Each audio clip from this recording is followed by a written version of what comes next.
Ulis. Sebuah kisah yang diceritakan turun-temurun, namun sebuah kisah yang terus menghidupkan imajinasi.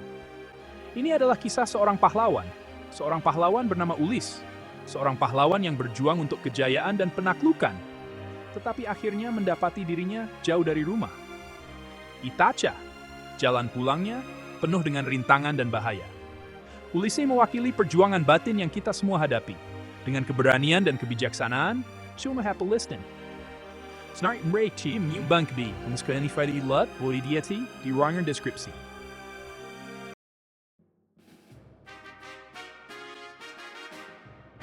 Dengan Odysseus, kita dibawa ke dunia yang kaya dengan kisah dan legenda abadi. Kita bertemu dengan watak-watak ikonik seperti Polyphemus, raksasa bersih mata satu yang penuh kemarahan, Kirke, ahli sihir dengan 1000 ramuan, dan Siren yang memikat para pelaut dengan nyanyian mereka yang mempesonakan. Setiap cabaran yang dihadapi Odysseus menguatkannya, menunjukkan kepada kita kekuatan dan kelemahannya. Dari perjalanannya, kisahnya tentang tingginya kepintaran, keberanian, dan suach.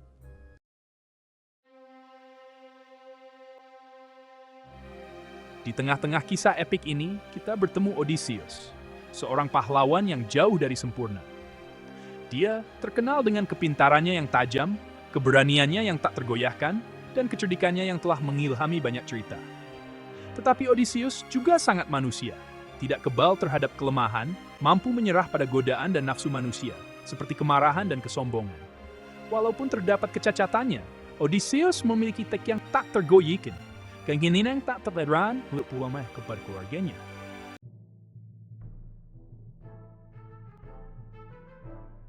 Ulysses bukan sekadar seorang pahlawan yang berani, tetapi juga seorang raja yang bertanggung jawab terhadap rakyatnya.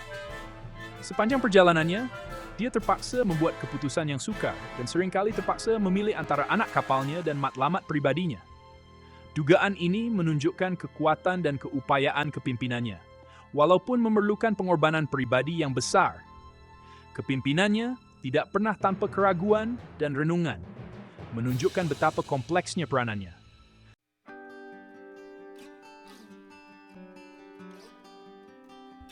Perjalanan Odysseus bukan hanya tentang pulang ke rumah. Setiap ujian yang dihadapinya, setiap cabaran yang diatasi, membawanya lebih dekat kepada tujuan sebenarnya, mencari tempatnya di dunia. Odysseus mengingatkan kita bahwa rumah yang sebenar bukan hanya tempat fisikal, tetapi satu perasaan, tempat di mana kita semua rasa diterima.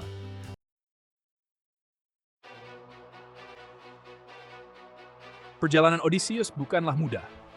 Poseidon, dewa laut, menyimpan dendam mendalam terhadap Odysseus karena Odysseus telah membutakan anaknya, Cyclops Polyphemus. Namun begitu, di sebalik kemarahan para dewa, secerca harapan masih bersinar melalui Athena, dewi kebijaksanaan. Sebagai pelindungnya, Athena membimbing Odysseus, memberinya keberanian dan kebijaksanaan dalam saat-saat tergelap perjalanannya.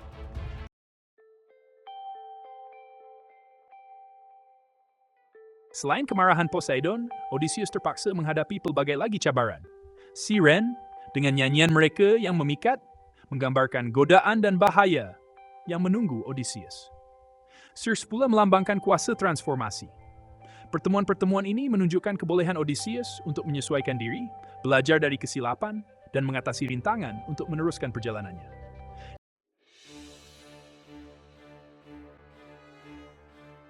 Mereka melambangkan ketakutan terdalam kita. Contohnya, Polyphemus, raksasa bermata satu, melambangkan keganasan dan kejaman. Scylla dan Charybdis menggambarkan pilihan yang sukar dan bahaya yang tidak dapat dielakkan. Cabaran ini mengingatkan kita tentang bahaya sebenar yang mengelilingi kita, baik luaran maupun dalaman.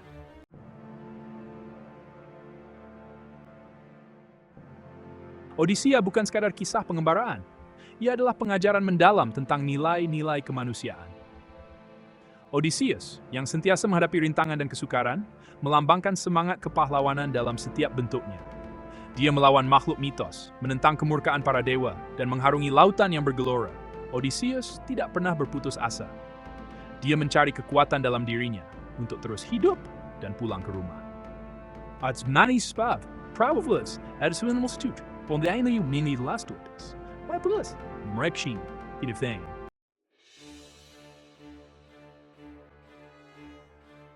Odysseus bukan sekadar seorang pahlawan, tetapi seorang raja yang bertanggung jawab untuk rakyatnya.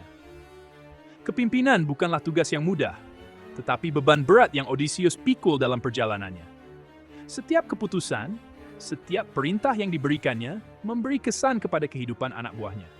Beban kepimpinan menghimpitnya, memaksanya untuk membuat keputusan yang semakin sukar.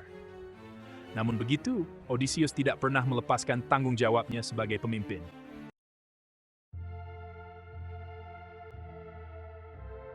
Perjalanan Odysseus penuh dengan cabaran yang bukan sahaja menguji kekuatan fizikalnya, tetapi juga keteguhan jiwanya. Dia terpaksa membuat pilihan yang sukar dalam situasi yang tidak menawarkan jawaban mudah.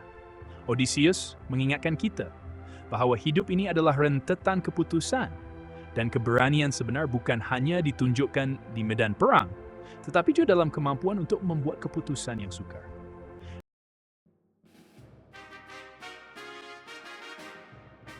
Dalam Odyssey, lautan bukan sekadar latar belakang pelayaran Odysseus. Ia adalah simbol yang sangat kuat. Lautan boleh menjadi tenang dan damai, dan pada masa yang lain boleh menjadi berbahaya dan menakutkan, sama seperti kehidupan yang penuh dengan turun naik. Perjalanan Odysseus adalah metafora untuk cabaran, kejayaan dan ketidakpastian yang kita semua hadapi dalam hidup. Luasnya lautan menggambarkan perkara-perkara yang tidak diketahui yang menanti kita, sama seperti Odysseus. Odyssey mengingatkan kita tentang Therautens, seperti jalanan penemuan di dunia yang luas, bersekitar dan berat Disney.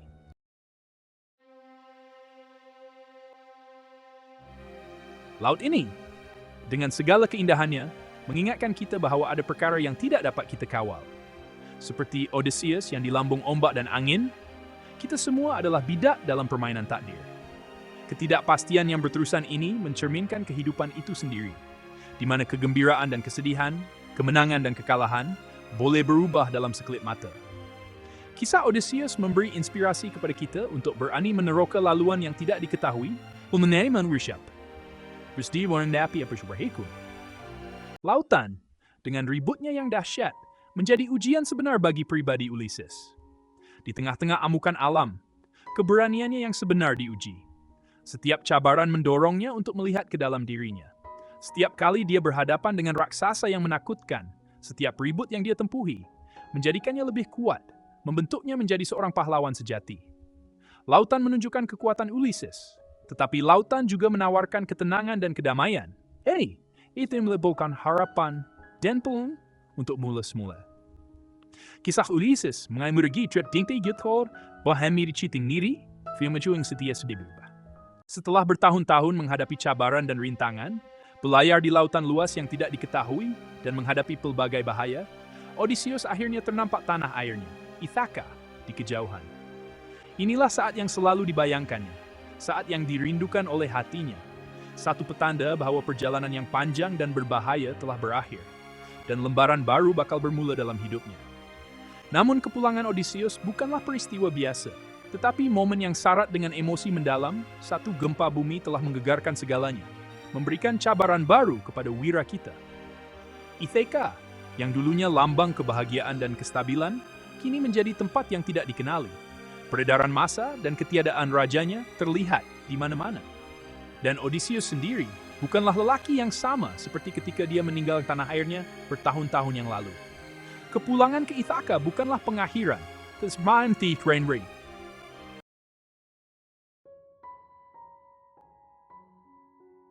Kembali ke Ithaka bukan sekadar pulang ke rumah. Ia adalah perjalanan untuk mencari diri sendiri, satu usaha untuk memahami siapa diri sebenarnya.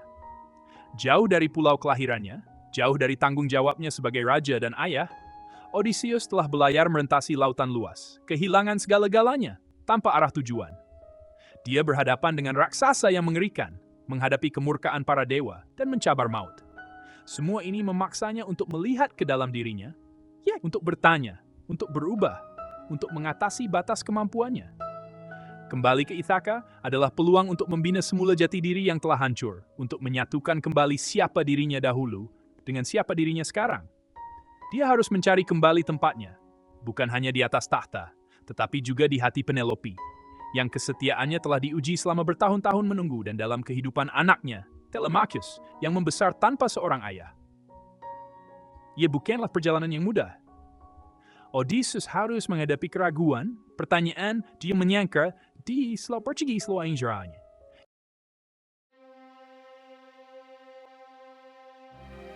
Bagi Odysseus, pulang ke Ithaka bukan sekadar kembali ke tempat asalnya. Ia bermakna menemui semula perkara terpenting dalam hidup, keluarga, cinta, dan kesetiaannya. Ithaka bukan sekadar sebuah pulau, ia adalah simbol, tempat perlindungan daripada badai kehidupan. Sepanjang pengembaraannya, Odysseus sentiasa mengingati rumah dan keluarganya, dan ini memberinya kekuatan dan semangat. Kepulangannya mengingatkan kita bahwa kebahagiaan sejati bukanlah terletak pada kekayaan atau kemasyhuran, tetapi pada saat-saat sederhana yang dikongsi bersama orang tersayang. Kisah Odysseus mengajar kita bahwa perjalanan sebenar adalah perjalanan ke dalam diri, mencari makna dan identiti, dan ini membawa kita kembali kepada perkara yang penting, kasih sayang, keluarga, dan masyarakat. Ithaka adalah tempat di dalam diri di mana kita rasa selesa, damai dengan diri sendiri dan dunia. Tempat itu sentiasa bersama kita, dan kita sentiasa boleh menemuinya semula, tidak kira betapa sukarnya kehidupan. Pesan Odysseus masih relevan hingga kini. Ia mendorong kita untuk merenung perjalanan pribadi kita, menghargai ikatan yang menyatukan kita dengan asal-usul kita, dan tidak pernah berputus asa dalam mencari Ithaka kita sendiri. Odysseus telah meninggalkan kesan yang mendalam dalam kesusastraan dan budaya barat. Selama berabad-abad, kisah epik ini telah memberi inspirasi kepada ramai seniman, mencetuskan imajinasi mereka. Kisah Odysseus, wira yang cuba pulang ke rumah, telah diceritakan dalam kesusastraan, teater, dan film. Dari penyair Rom hingga penulis drama Elizabethan, sehinggalah kepada penulis dan pengarah kontemporari, ramai yang telah mendapat inspirasi daripada karya Homer, meneroka tema-tema universal seperti pengembaraan, penemuan jati diri, dan kepentingan keluarga dan tempat tinggal.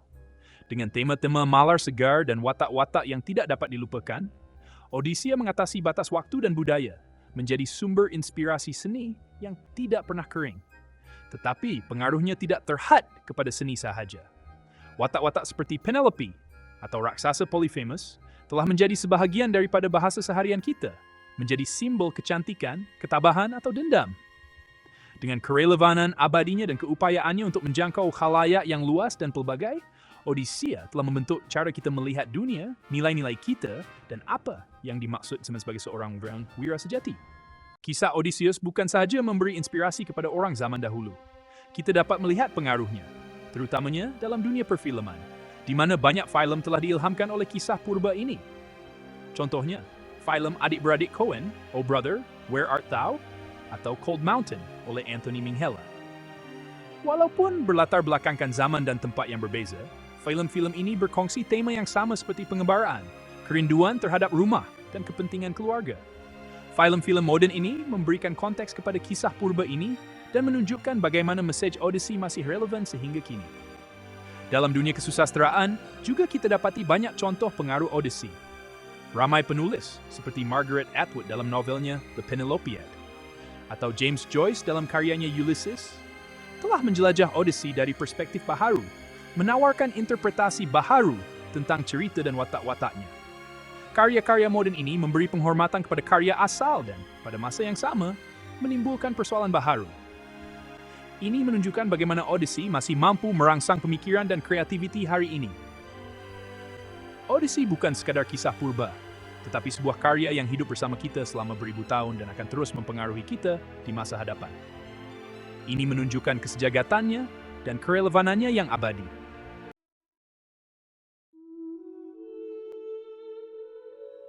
Bayangkan kisah Odysseus, sebuah kisah yang berusia ribuan tahun, tetapi masih memikat hati orang ramai hingga hari ini.